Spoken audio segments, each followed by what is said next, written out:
Hello to everyone. In this particular video, we are going to learn the basic concepts of loops or iterations in Java, along with few examples of loop and try to understand how this loop works. So let us begin. Now, what is a loop or iteration? Loop or iteration is the process of executing a statement or a set of statements repeatedly for a given number of times till a given condition is satisfied. That means sometimes when you want to repeat a given task, then we take the help of a loop. Say for example, if you want to take a number as input, so you write the input statement like if the number is n, you write it as n is equal to sc dot next int. But if you want to take 50 numbers as input, now you cannot write the input statement 50 times. So what we do in that case, we take the help of a loop where that loop statement will execute that input statement 50 times and you will be able to enter 50 numbers when you are executing the program. So that is what a loop is. A loop or iteration is a process of executing a statement or a set of statements repeatedly for a given number of times till a given condition is satisfied. Next is the parts of a loop. A loop consists of three parts. The first is initialization.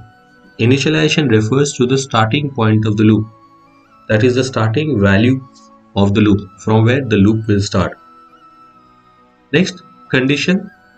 It specifies the condition till which the loop will execute. That means it specifies the condition till which the loop will execute. So it specifies the ending condition. So when that particular condition will be met, the loop will end. And next is the update expression. Update expression is what? It is used to specify how the loop variable will change so that it can satisfy the given condition. So like we initialized and we have to satisfy the condition also, so there should be some expression, some update expression which will change that initial value to the final value when the condition is met and the loop terminates. So these are the three parts of the loop: initialization, condition and update expression.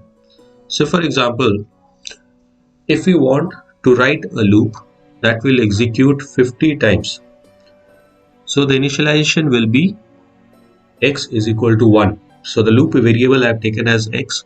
So x is equal to 1. So I start from 1.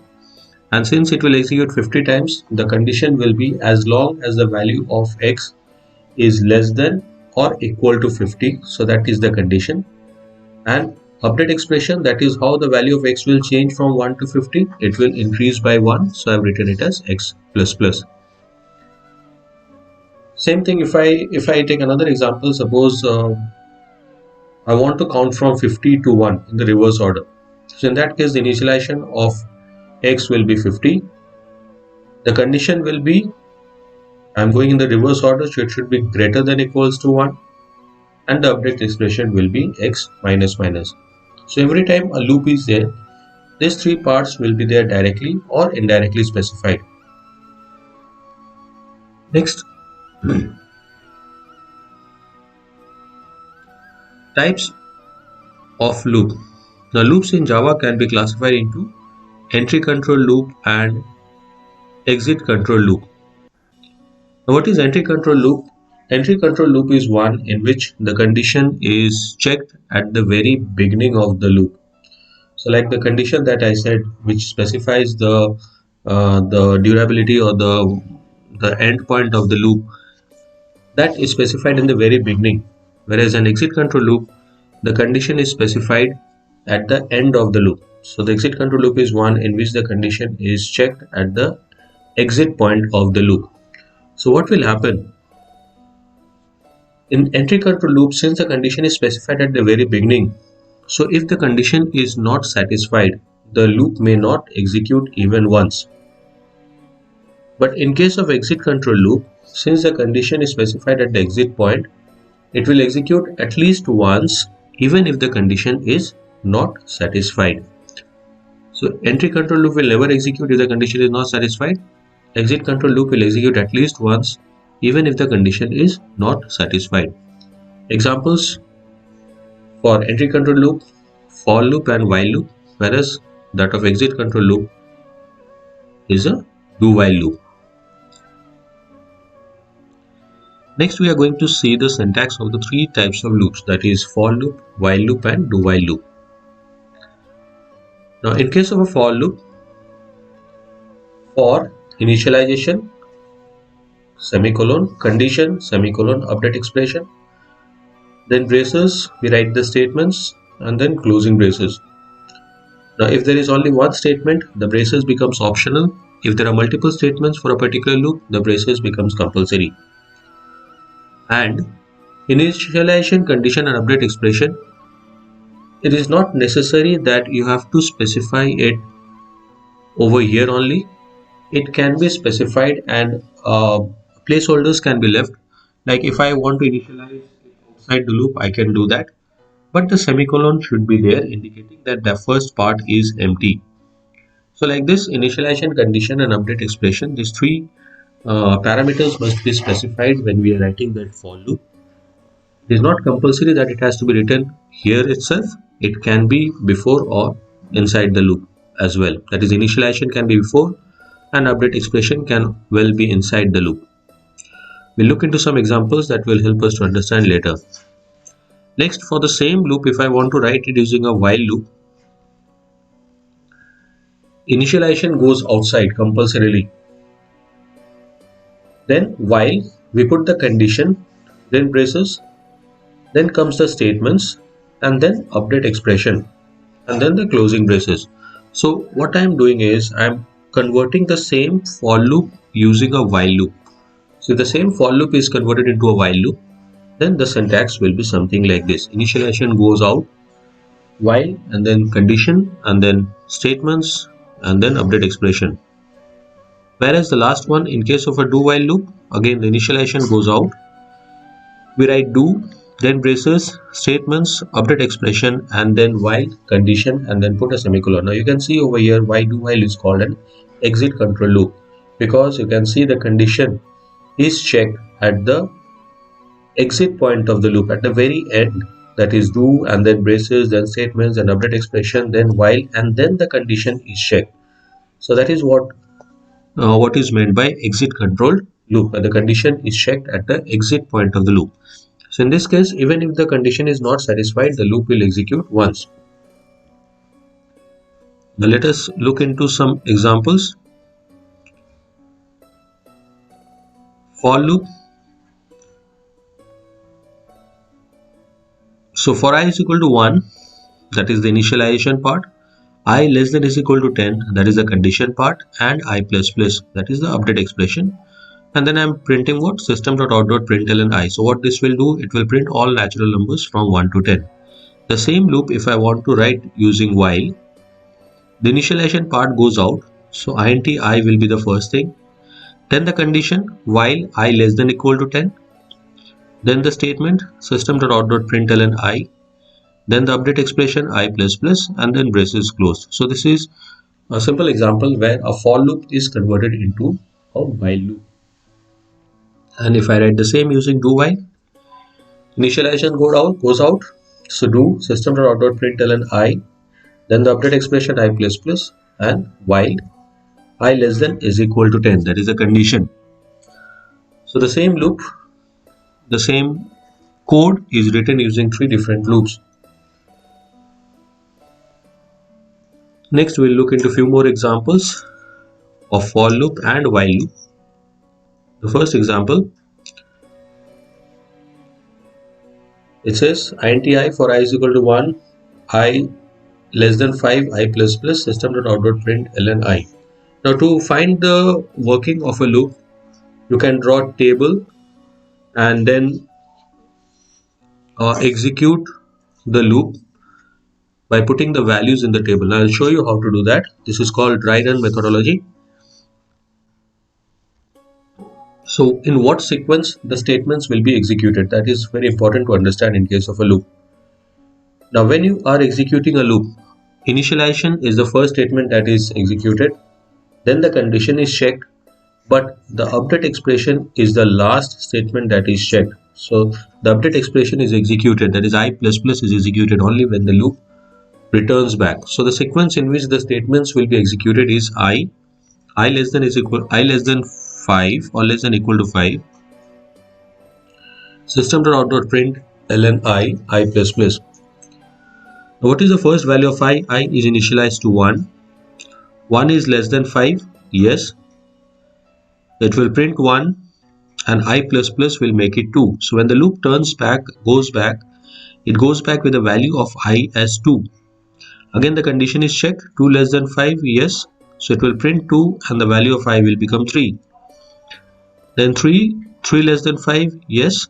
It will print 3. The value of I will become 4. The value of I as 4, 4 less than 5, yes. System.out.print 4, I will become 5. The value of I is 5, 5 less than 5, no. That means the loop will terminate. So once the condition doesn't satisfy, the loop terminates. So what output we'll get? We'll get the output as 1, 2, 3 and 4. So this is called dry run, where you can work out how a loop executes. I'll take another example. int I a is equal to 0. For I is equal to 1, I less than 5, I++, a plus is equal to I. System.out.println a. Now you can see over here, no braces are given. Now when braces are not given, it means only the first statement belongs to the loop.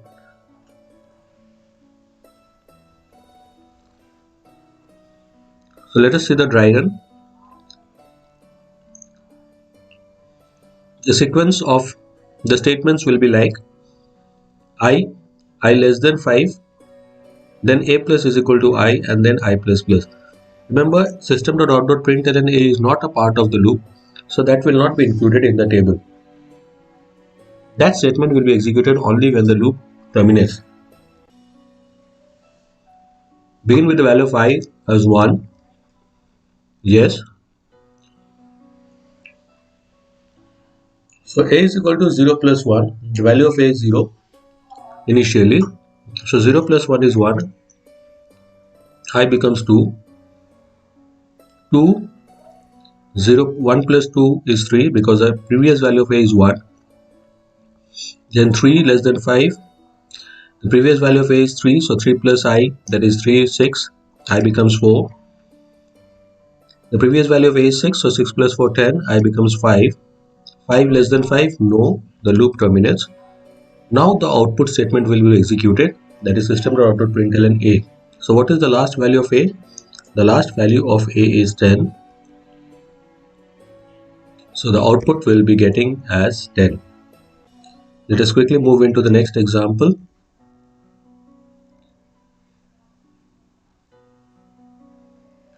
As you can see, for I is equal to 1, I less than 5. Now you can see the update expression is not specified. I have said before that update expression or condition or initialization is optional. You can ignore that and put it somewhere else. So in this case, you can see the update expression I have not given. Instead, I put I++ inside the loop. So that will obviously change the order of execution of the statements as you compare with the previous one. Here, if I put I++ as an update expression within the loop, then it would have been the last statement. But here, because it is working as a statement for the loop, then it executes in the same order in which it is specified. So I++ executes before a plus is equal to I. So again the working same way, but this time 2 will be added to I because I++ executes first. So it continues the same way.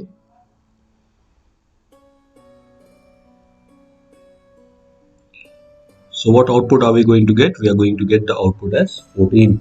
So you can see by changing the position of the update expression, we get a completely different output. In the previous question we got 10. In this particular example we got 14. Moving into the next example.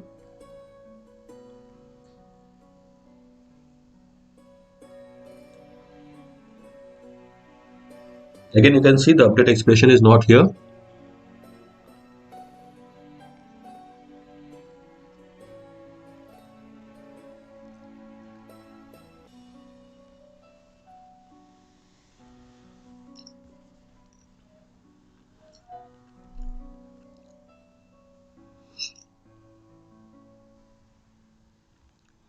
So this will be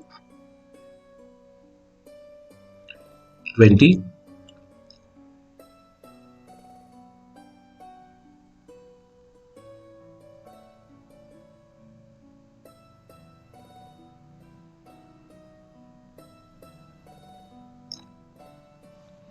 As per the loop condition. So how does the loop works?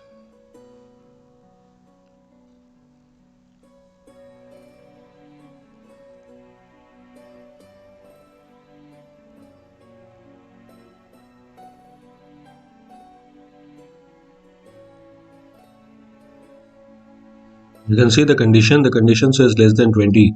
Now 32 is not less than 20, so the loop terminates. So what was the final value of A? The final value of A was 62. As you can see here, the final value of A was 62, so that will be the output. So in this particular video we have studied what is a loop, types of loop, parts of loop, with some examples to understand the working of a loop. Remember one thing, whenever a loop is given to you to find the output, draw the table and use the dry run methodology to get the actual output. With that, we come to the end of this particular video. Thank you.